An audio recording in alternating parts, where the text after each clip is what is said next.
2025-26ನೇ ಸಾಲಿನ ಮೊದಲ ಬೆಳಕಿನ ಅಂಡರ್ 14 ಅಂಡರ್ 17 ವಯೋಮಿತಿ ಒಳಗಿನ ಭಾರತ ಬಾಲಕಿಯರ ಒಂದು ಅಂತಿಮ ಪಂದ್ಯಗಳನ್ನು ವೀಕ್ಷಿಸಲು ನಮ್ಮ ಕಡೂರು ತಾಲೂಕಿನ ಕ್ಷೇತ್ರ ಶಿಕ್ಷಣಾಧಿಕಾರಿಗಳಂತಹ ತಿಮ್ಮಯ್ಯ ಸರ್ ಅವರು ಹಾಗೂ ನಮ್ಮ ಆಡಳಿತ ಡಿಜಿಪಿಯವರಾದಂತಹ ಶ್ರೀ ಮಾನ್ಯ ತಿಮ್ಮರಾಜ್ ಸರ್ ಅವರು ಕೂಡ ಈ ಒಂದು ಕ್ರೀಡಾಕೂಟಕ್ಕೆ ಈಗ ಆಗಮಿಸ್ತಾ ಇದ್ದಾರೆ.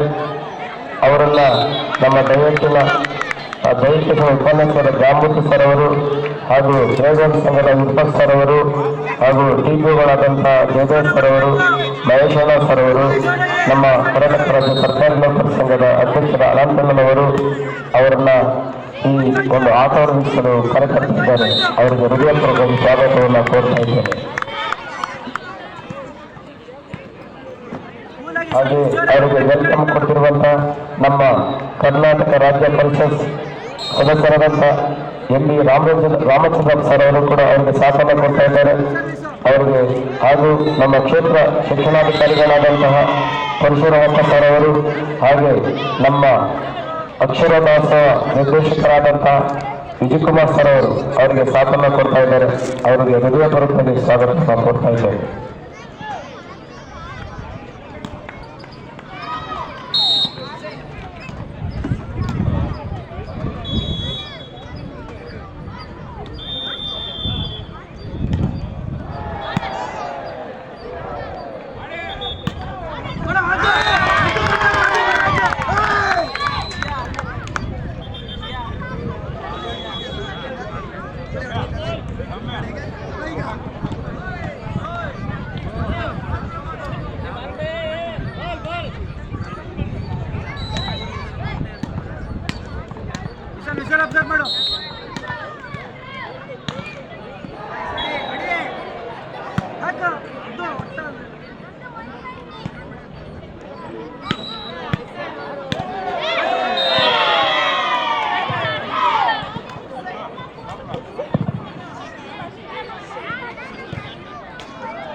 ತರೀಕೆರೆಯ ಸಮಸ್ತ ನಾಗರಿಕರು, ಕ್ರೀಡಾಭಿಮಾನಿಗಳು 17ರ ವಯೋಮಿತಿಯ ಬಾಲಕರ ವಿಭಾಗದ ಈ ಅದ್ಭುತ ಪಂದ್ಯವನ್ನು ಕಣ್ತುಕೊಳ್ತಾ ಇದ್ದಾರೆ. ಉತ್ತಮವಾದಂತಹ ಪೈಪೋಟಿ ಈ ಎರಡೂ ತಂಡಗಳ ಮಧ್ಯೆ. ವಿಜಯಲಕ್ಷ್ಮಿ ಬೆಂಗಳೂರ ಮೈಸೂರ ಅನ್ನುವಂಥದ್ದು ಈ ಪಂದ್ಯದಿಂದ ಗೊತ್ತಾಗುತ್ತೆ.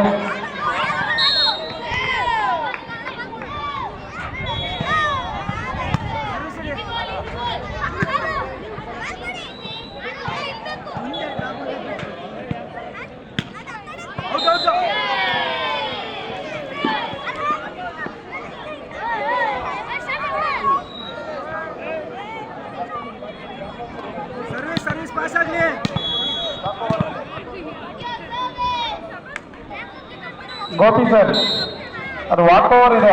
ಆ ಪಂದ್ಯದ ಕ್ರೀಡಾ ಶಾಲೆಯವರು ಆ ಪಂದ್ಯಕ್ಕೆ ತಂದ ತಂಡ ವಾಕ್ ಓವರ್ ಅನ್ನು ನೀಡಿದೆ. ಕಾಲ್ರೂಮ್ ಅಫಿಷಿಯಲ್ ಗೋಪಿ ಅವರು.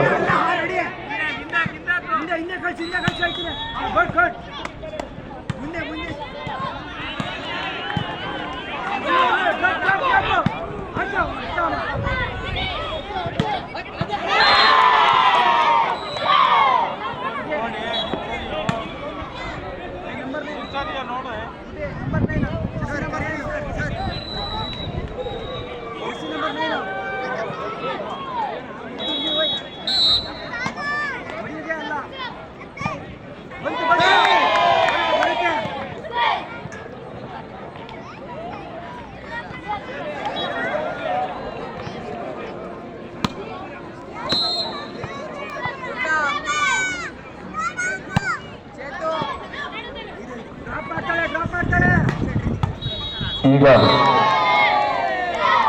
ಅಂಡರ್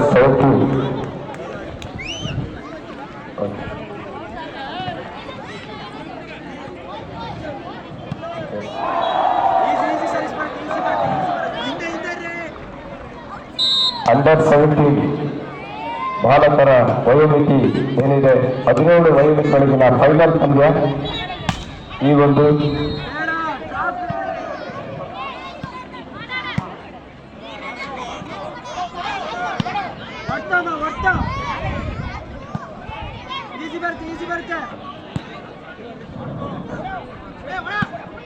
ಮೊದಲನೇ ಸ್ಥಾನ ಮತ್ತು ದ್ವಿತೀಯ ಸ್ಥಾನಕ್ಕಾಗಿ ಪೈಪೋಟಿ ನಡೆಯುತ್ತಿದೆ.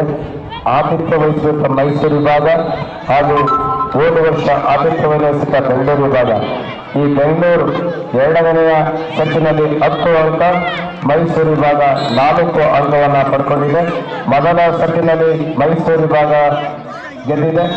ಈಗ ಎರಡನೇ ಸೆಟ್ಟಲ್ಲಿ 10 ಅಂಕಗಳನ್ನು ಪಡೆದು ಬೆಂಗಳೂರು ವಿಭಾಗ ಮುಂದಿದೆ.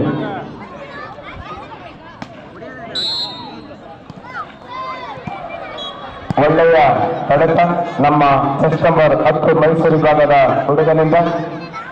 ಹಾಗಾಗಿ 1 ಅಂಕ ಮೈಸೂರು ವಿಭಾಗಕ್ಕೆ 5-10.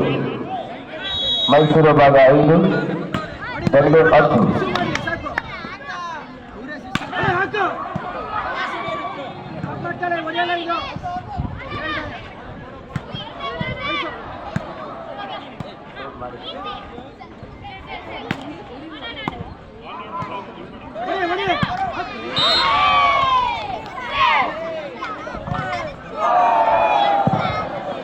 ಅದ್ಭುತವಾದ ಹೊಡೆತ.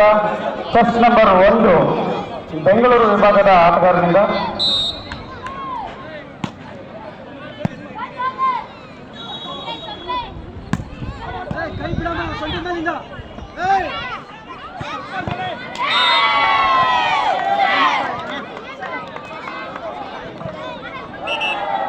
ಮತ್ತೊಮ್ಮೆ ಉತ್ತಮವಾದ ಸ್ಮ್ಯಾಶ್. ಆ ಮೂಲಕ 12-5.